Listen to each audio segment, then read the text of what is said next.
So friends, आज इस video में हम बात करने वाले हैं कॉन्टेक्टर के बारे में। 3D एनिमेशन की हेल्प से हम समझने वाले हैं कि कॉन्टेक्टर के इनसाइड क्या होता है एंड कॉन्टेक्टर कैसे एक्चुअल में फंक्शन करता है, उसके बारे में हम लोग आज इस वीडियो में डिटेल में समझने वाले हैं। सबसे पहले ये जो L1, L2 एंड L3 है वो लाइन कनेक्शन है, जहाँ पे इनपुट सप्लाई डायरेक्टली सोर्स से आके कनेक्ट होता होगा।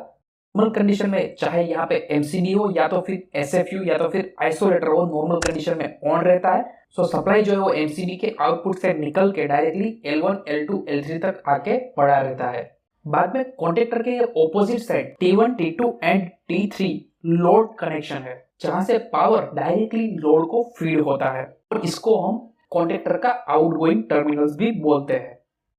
अब ये जो A1 एंड A2 जो टर्मिनल है वो कॉन्टेक्टर की कोइल का टर्मिनल है, जो है वो कॉन्टेक्टर को कंट्रोल करने के लिए होता है, यानी कि कॉन्टेक्टर को पिकअप एंड ड्रॉप करवाना है, या तो फिर ऐसा भी बोल सकते हैं कि कॉन्टेक्टर को ऑन एंड ऑफ करना है, तो हम ये A1 एंड A2 टर्मिनल की हेल्प से करेंगे। चलिए उसके बारे में बात करते हैं। सो फ्रेंड्स, सपोज ये जो कॉन्टेक्टर है उसका जो कंट्रोलिंग है वो 240 वोल्ट AC सिंगल फेज है। सो इसका मतलब ऐसा है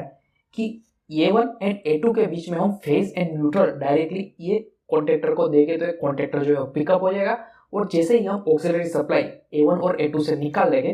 तो क्या होगा कि ये डायरेक्टली कॉन्टेक्टर जो है वो ड्रॉप हो जाएगा। अब गाइस, पिकअप यानी क्या? पिकअप यानी कि जैसे ही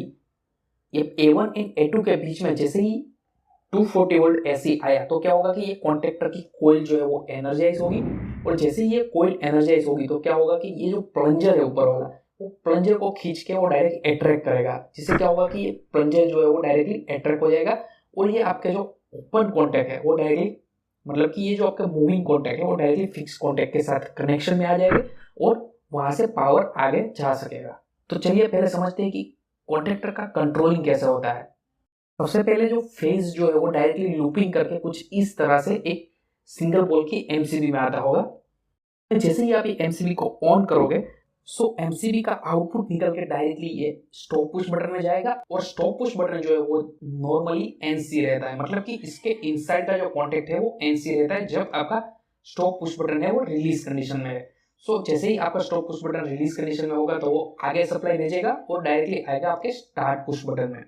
अब स्टार्ट पुश बटन का जो कॉन्टेक्ट होगा वो नॉर्मली एनो टाइप का होगा। जैसे ही आप स्टार्ट पुश बटन को प्रेस करोगे तो क्या होगा कि उसके अंदर का कॉन्टेक्ट जो है वो नॉर्मली ओपन से नॉर्मली एनसी होगा। फ्रेंड्स समझिएगा,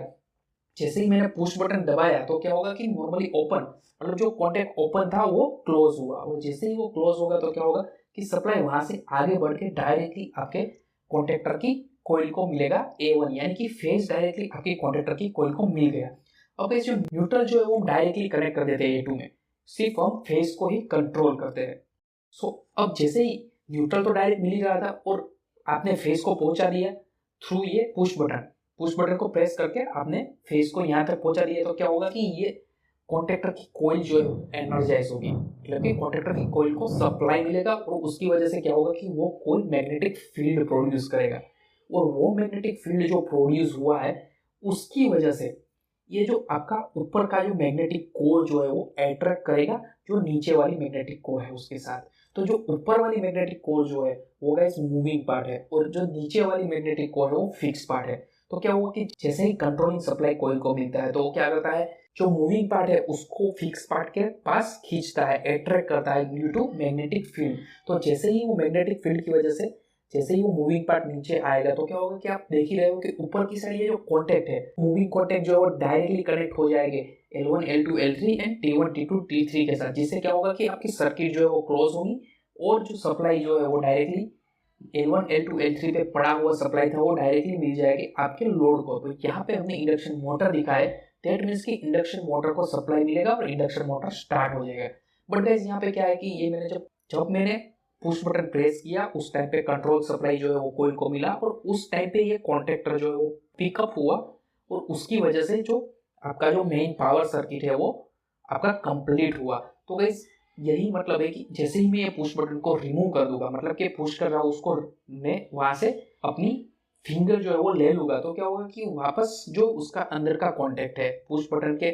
मतलब कि स्टार्ट पुश बटन के अंदर का जो कॉन्टेक्ट है वो वापस नॉर्मली एनो हो जाएगा, और सप्लाई जो है वो फेज जो है वो डिस्कनेक्ट हो जाएगा, और फेज डिस्कनेक्ट होने की वजह से क्या होगा कि ये जो कॉन्टेक्टर है उसकी कोयल को सप्लाई मिलता हुआ बंद हो जाएगा, और सप्लाई जैसे ही मिलता हुआ बंद हो जाएगा तो क्या होगा कि वो वापस ये जो स्प्रिंग जो है, ये स्प्रिंग आप देखो, स्प्रिंग की टेंशन की वजह से वापस ये जो मूविंग पार्ट है वो ऊपर की तरफ मूव हो जाएगा। और जैसे ही ये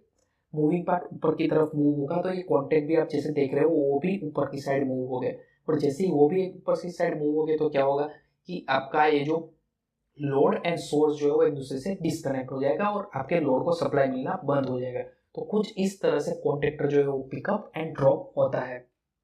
सो फ्रेंड्स, अब आपके माइंड में भी क्वेश्चन आया होगा कि हम तो जनरली फील्ड में डायरेक्टली मोटर स्टार्ट करते हैं, तो सिर्फ स्टार्ट पुश बटन को प्रेस करते हैं एक ही बार, उसको कंटिन्यूस प्रेस नहीं रखते। तो एक बार प्रेस करते हैं तो कंटिन्यूसली कॉन्टेक्टर कैसे पिकअप होता है, तो गाइस उसको बोला जाता है होल्डिंग कॉन्टैक्ट। ऐसे ही 3D एनिमेशन की हेल्प से आप समझना चाहते हो कि होल्डिंग कॉन्टैक्ट क्या है, तो प्लीज नीचे कमेंट सेक्शन में लिखो। अगर सो फ्रेंड्स, अगर ज्यादा से ज्यादा लोग कमेंट करेंगे तो मैं उसके ऊपर भी वीडियो कुछ इस टाइप का 3D एनिमेशन का बना होगा और आपको एक्सप्लेन करने की पूरी ट्राई करूंगा। सो गाइस, अगर वीडियो अच्छा लगा तो लाइक कर दीजिए। अभी तक आपने हमारा यूट्यूब चैनल सब्सक्राइब नहीं किया, सब्सक्राइब कीजिए, क्योंकि ऐसे इंटरेस्टिंग टॉपिक हम आपके लिए लाते रहेंगे।